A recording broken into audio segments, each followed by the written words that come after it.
because you love my channel, since you check out this video, as I'm about to begin this journey with you for the love of learning something new every time, find out because, since, as, for, and their differences on which one to use. Bakit ko ba ginawa yun? Ewan ko.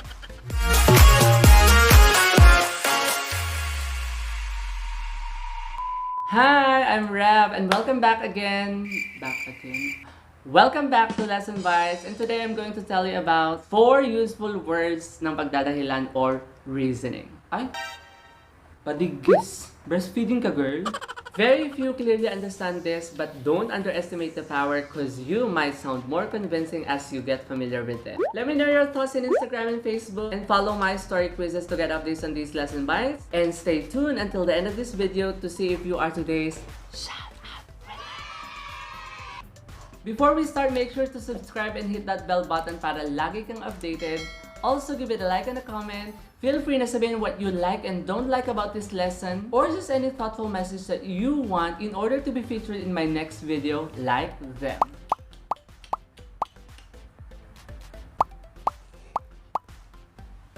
Lahat sila ay ginagamit to give reasons. Sometimes, to connect a result with a clause may refer to a passing of time, most often used interchangeably, but when you clearly understand yung natatangi nilang pagkakaiba or differences, you might convey a clearer and flawless message depending on how your audience are aware of.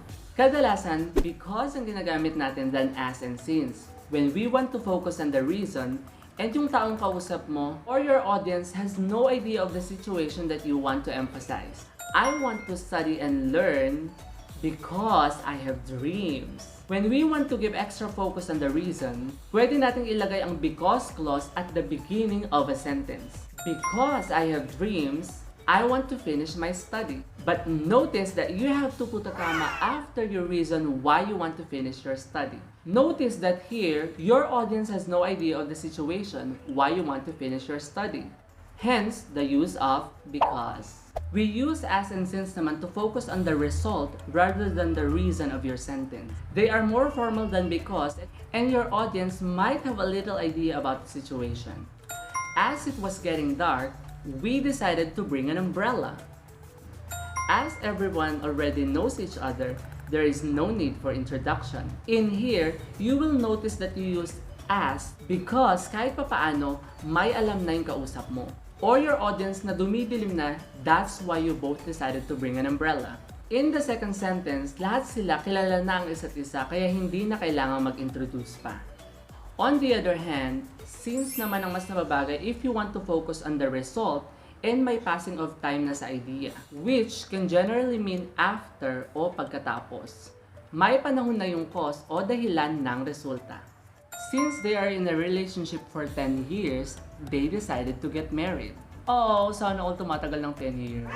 Oh, sana all. Pagkatapos nila ng 10 taon, they decided to get married.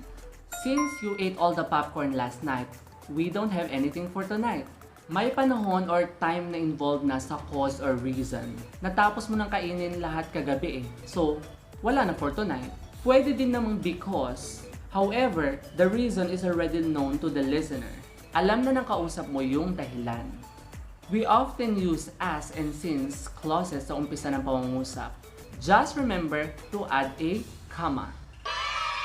For naman can also substitute because, but it is more formal. Actually,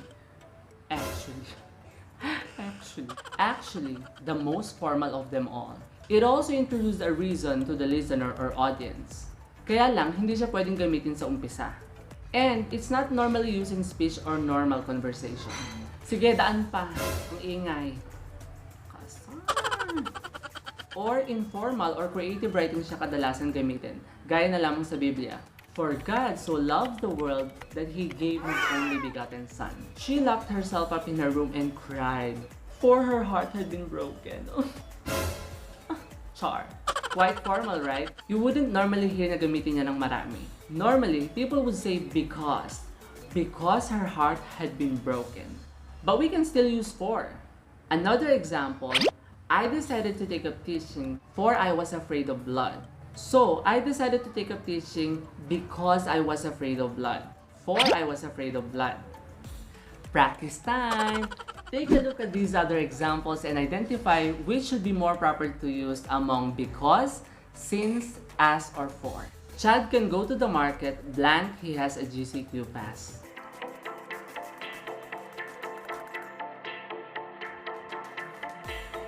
Right, because dahil wala tayong idea, why can he go to the market? We are emphasizing why Chad can go to the market because he has a GCQ pass. Got it? Blank, they have been dating for 3 years. Mike proposed to her.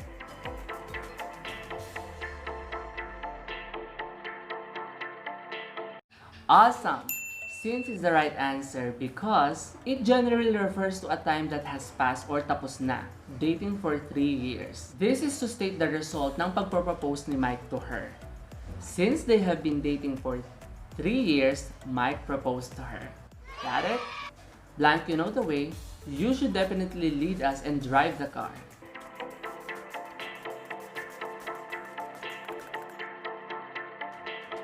Tanan! As or sin. But as is better than sin because your audience or the one you are talking to has an idea, bakit siya? As he knows the way. As you know the way, you should definitely lead us and drive the car. Blank, Melanie is a nurse. She works long hours.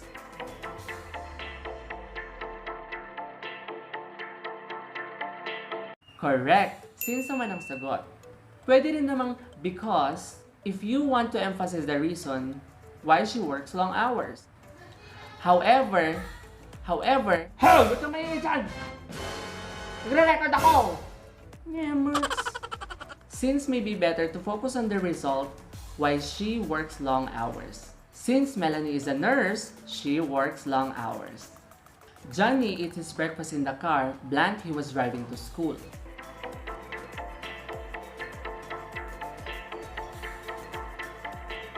Lastly, fact.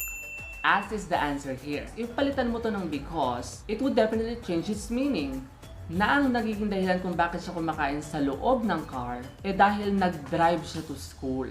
Doesn't quite make sense, right? Instead, we are referring here to a time on his way to school while eating his breakfast. Johnny eats his breakfast in the car as he was driving to school.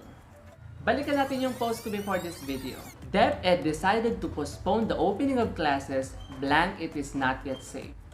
Answer is, right, because we want to focus on the reason why DepEd postponed the opening of classes. Blank, it is not yet safe, DepEd decided to postpone the opening of classes. Here, pwede rin namang because, but it seems there is a time being referred to as yet. Hindi pa safe, and you have a little idea of the current situation.